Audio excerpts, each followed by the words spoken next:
അപ്പോൾ യൂത്തിന് അതിനോടുള്ള താല്പര്യം, അതായത് അവർ പല കാര്യങ്ങളിലും ബിസിയാണ്, ഞങ്ങളിന്ന് ചെയ്തില്ലെങ്കിലും ഇക്കാര്യം നടന്നു പൊക്കോളും എന്നൊരു ആറ്റിറ്റ്യൂഡ്, ആ ഒരു ആറ്റിറ്റ്യൂഡിൽ നമുക്ക് മാറ്റാൻ, അവരെ കൊണ്ടുവരാൻ എന്തെങ്കിലും ഒരു സർഗാത്മകമായ ഐഡിയ ഉണ്ടോ? യൂത്ത് പൊളിറ്റിക്കലൈസ് ചെയ്യപ്പെടണം. അതിൽ യൂത്ത് ഓർഗനൈസേഷൻസ് നല്ല ഇനീഷ്യേറ്റ് ചെയ്യണം. ഇപ്പോൾ കണ്ടുവരുന്ന പോണത് റീൽസാണ്. എല്ലാവരും റീൽസും റിയൽ ലൈഫും തമ്മിലൊരു ബന്ധവുമില്ല.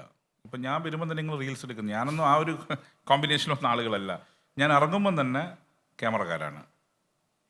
ഇനിയിപ്പോൾ നിയമസഭ സ്പീക്കറായിരിക്കും. ഇപ്പോൾ ഞങ്ങൾക്ക് അറിയുന്നില്ല ട്രെൻഡ് എങ്ങനെയാണ്. ഞാനൊക്കെ പഠിച്ച ഫോട്ടോ എടുക്കൽ ഇങ്ങനെയാണ്, ഇത് നോക്കുമ്പോൾ ഇങ്ങനെയാണ്, നമുക്ക് തിരിയുന്നില്ല. ഞാൻ ചോദിച്ചത് എന്തോടെ ഇങ്ങനെ.